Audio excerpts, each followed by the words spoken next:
Motor Week 90, television's automotive magazine, with your host, John Davis. Well, hello and welcome again to Motor Week 90. We're glad to have you with us.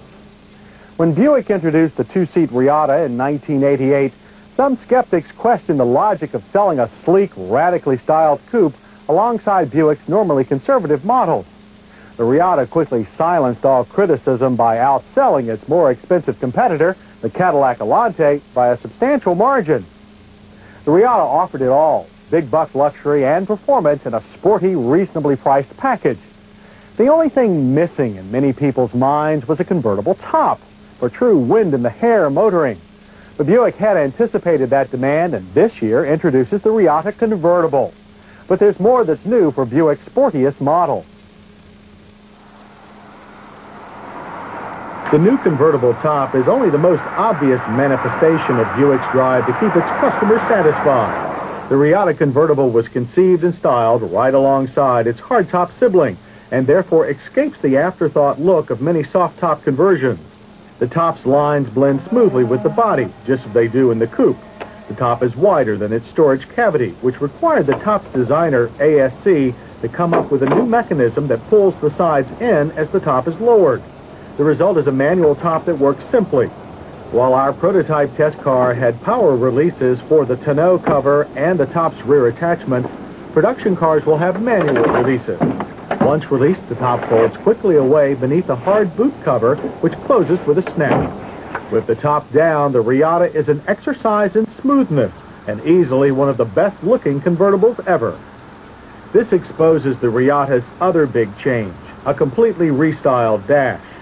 Reatta owners love their car's performance, styling, and tons of standard equipment, but many didn't care for the digital gauge package and clumsy CRT control center. So Buick discarded the CRT and replaced it with more conventional controls. A standard driver's side airbag adds an extra degree of safety. When you get into the Reatta, you'll find a set of comfortable leather-clad seats. Nice as these seats are, there's a serious lack of side bolstering to hold you in on tight corners. But everyone on our staff likes the tremendous versatility of the optional 16-way power seat controls. Even the elephant man can find a good driving position in these seats. The automatic climate system and standard cassette stereo are now run by clear, well-marked control centers that make you wonder what Buick saw in the CRT in the first place. A compact disc player is also available as an option. Our staff is mixed, however, on the new gauge cluster. Some don't like digital readouts in any form. Others feel that Buick should be congratulated for trying a style that simulates needles and dials. Regardless, there is more clear information here than in any Buick since the Grand National. Convertible tops almost always mean less trunk room, but on the Reatta, the situation is better than it looks at first glance. The top actually folds into the trunk. When it's up, there's plenty of room. When it's down, a large suitcase will still fit under the top. All in all, a good compromise for a tough problem. With all the changes, we're happy to say that one of the Reatta's best features has been left untouched. GM's smooth, powerful 3800 series V6 engine carries over to 1990 with minimal changes. Output holds steady at 165 horsepower and 210 pound-feet of torque. This allows 0 to 60 sprints of 9.2 seconds.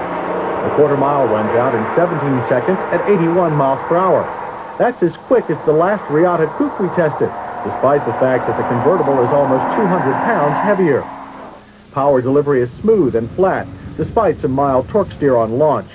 The car has a slight tendency to wander under acceleration, but this is kept under control by a very well-mannered chassis.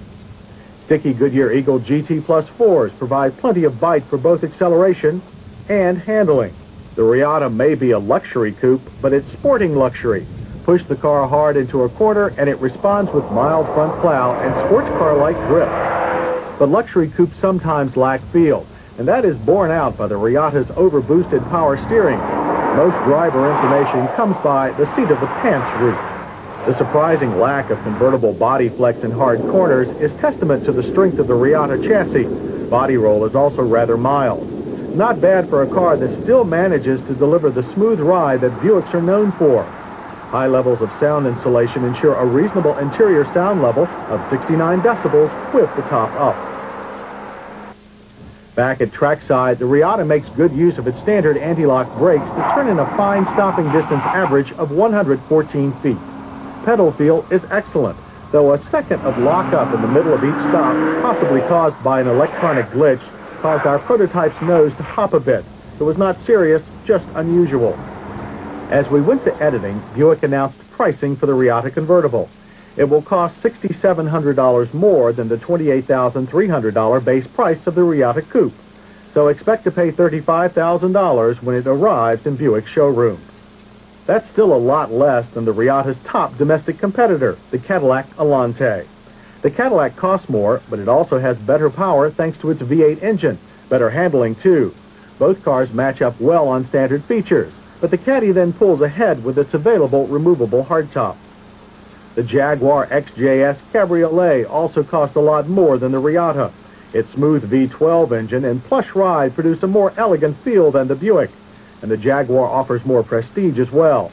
But its aging chassis also means a less efficient interior and no better handling. On our safety check, the Reatta Convertible passes with anti-lock brakes and a driver's side airbag. A passenger side airbag is not yet available. Hit start with the Reatta Convertible's well-thought-out styling and long list of standard equipment. We also like the efficient new dash, sporty handling, smooth engine, and standard anti-lock brakes. Misses are few: the lack of side bolstering and the otherwise comfortable seats, and the overboosted power steering. The addition of a convertible option nicely rounds out a car that is already one of the better luxury bargains on the U.S. market. And the Reatta's new dash also shows that Buick is finally listening more to customers than to marketing whims. The Reatta Convertible is full of positive signs that Buick has a healthy future in the increasingly competitive luxury car market. And while its volume may be small, the open-air Reatta succeeds in projecting a highly desirable image for Buick, one that marketing money alone will never buy.